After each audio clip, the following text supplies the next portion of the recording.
Hello everyone, it's Jamal Thomas. Welcome to the Progressive Soapbox. I'm sorry. WTF. What the fuck? What the fuck? So, I peruse Twitter. And as I'm looking around on Twitter, sometimes I see things that are interesting. Sometimes I see things that are disturbing. And sometimes I see things where I say, what the fuck? I'm going to show you one of those things. I'm going to show you one of those things right now. So, this is Miami Gator. Miami Gator is a lefty. Shirtless is now insinuating. Shirtless is Zach Haller, by the way. Shirtless is now insinuating that Nico House, Tim, I, and others are controlled opposition hitting the quote-unquote true left. Hashtag get Zach Medicare for all and a shirt.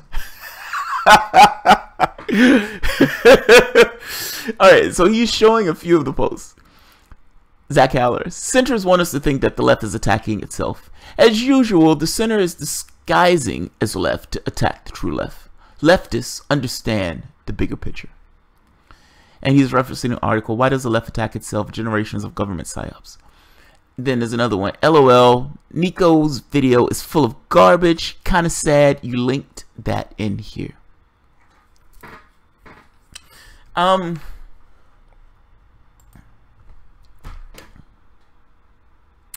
Look, I don't care if Zach has a shirt on. Rock on, man. I tend to be shoeless most of the time myself. Rock on. The need for the culture to, fix things onto themselves and all this other stuff. This stuff isn't real. So, you don't need a shirt.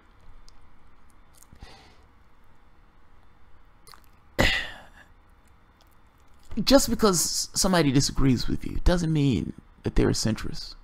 No, it doesn't mean that you're the true left. I think I've been guilty of this myself, so don't get me wrong. It's not just a failing for you. It's a failing for me also. Making statements of the definitive left and all this other stuff. Sometimes when I'm feeling myself, I may say something like that. I'm definitive left. Say it like Batman. But not so much to attack people who are, for the most part, real lefties. And I say this, and I understand some of this stuff is relative. But come on. Come on.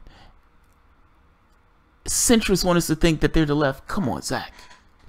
You know that these people, for the most part, are like 99% on board with everything you're talking about.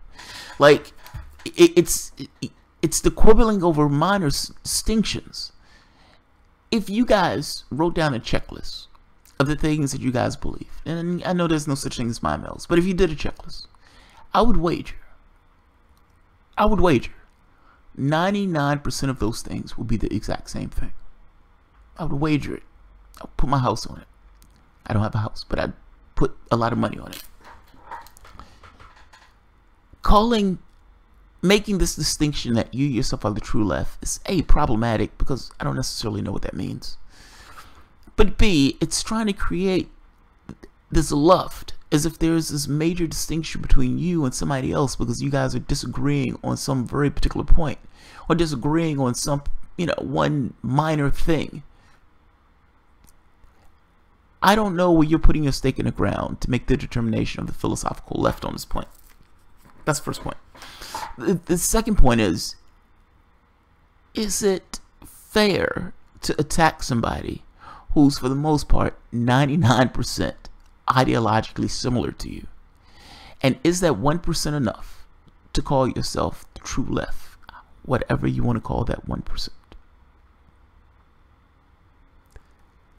I do these segments because the left attacking the left on issues that for the most part the left agree with, I don't understand it. This isn't me attacking Zach or anybody else. I'm just kind of pointing out like let's bring it down, man. I know the testosterone is going, you got your shirt off, you got your pecs, popping and all this other stuff. But let's bring it down. Let's bring it down. You're attacking people who, for the most part, are your allies. Attacking people who are your allies. somebody disagreeing with you on one minor distinction is not necessarily the biggest thing in the world. And look, I don't know what Nico House had in this video and all this other stuff. It's just, my wife always says, why is there so much drama on the left? And I kind of make this point, like, the left is always this kind of, it has this thing of believing that it's what it believes in is absolute truth. It's not this thing that could be disagreed with. It's what I believe is absolute truth. I am the true left. I'm the definitive left. I am the thing that what left in is made out of. All this other stuff. But it filters people to some degree. All of these people having these beliefs that they themselves believe, for the most part, is the definitive belief. It's like herding cats. That's fair. I'm asking us to put that to the side for the moment.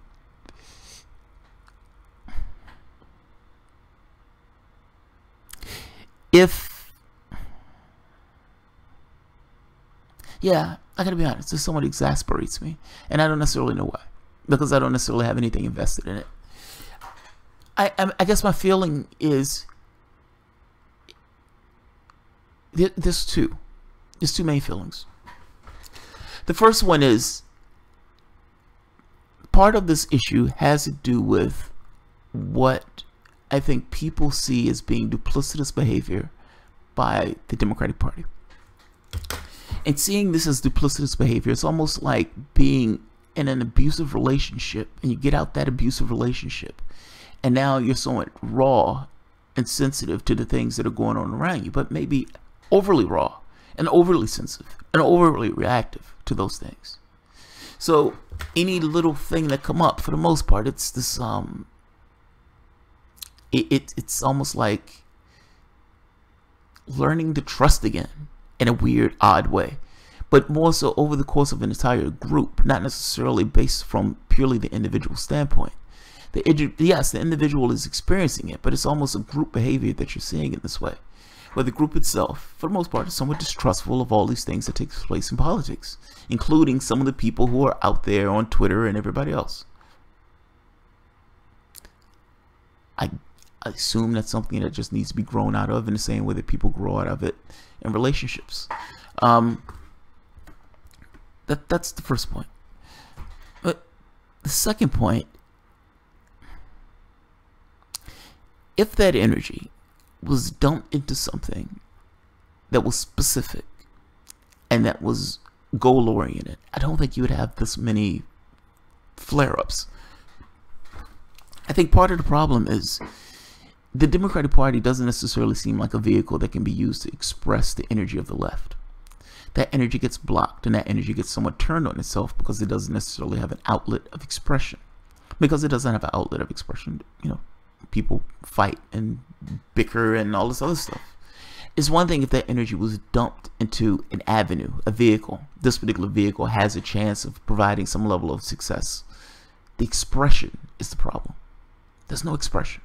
There's no capacity for expression. And the Democratic Party does not come across as being an avenue of that expression. You have all this energy floating about.